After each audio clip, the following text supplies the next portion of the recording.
It's day 683 of Russia's operation in Ukraine. Let's dive deeper. Ukraine once again launched strikes on Crimea. Yesterday, several Ukrainian fighters were constantly conducting sorties around Mykolaiv.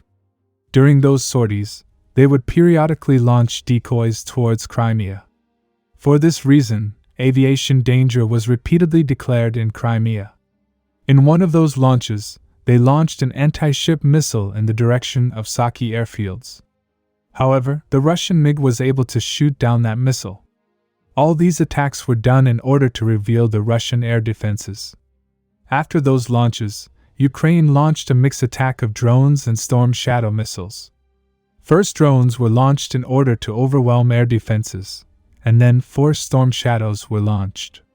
Sources say the target of these attacks was Saki airfield.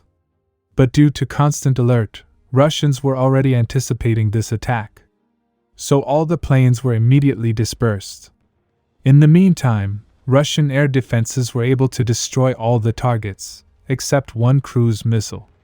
Russian sources claim that the missile hit the administrative building, but at the time of the attack, the building was empty. Now moving to Marinka. Russian forces continued to develop their offensive from the town, from several directions. Their objective at the north is to take these open fields, so that they can attack Krasnohorivka and also Hierhivka. However, their recent advances are modest. Latest report says, after their recent attacks from the city, they were able to take these 2 small areas under their control. Sources say, these are some of the last fortified positions, after that the front should move faster. However, due to strong Ukrainian resistance at Novomykhailivka, Russian armed forces have to transfer some of the units to that area. Now moving to Avdiivka. Recently, Russian armed forces have decreased their intensity around Avdiivka.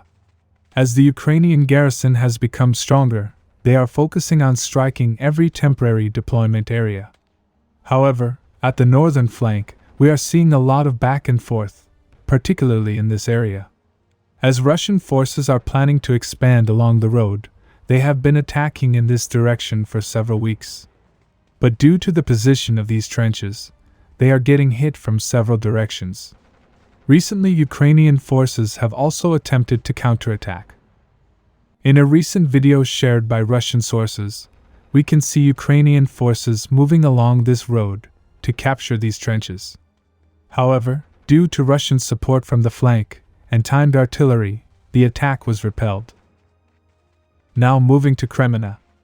In a previous report we saw how Russian forces took this area and advanced in the direction of Terny.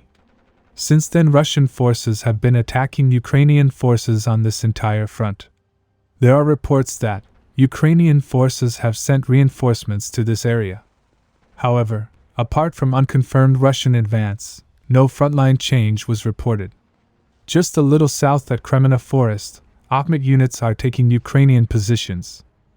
One day ago it was reported that Russian forces were able to take this section of forest under their control. In a recent video, which was shared by Bakhmut Special Forces, we can see them shelling Ukrainian forces in this area. Subscribe for more frontline updates. Let me know your thoughts in the comments down below.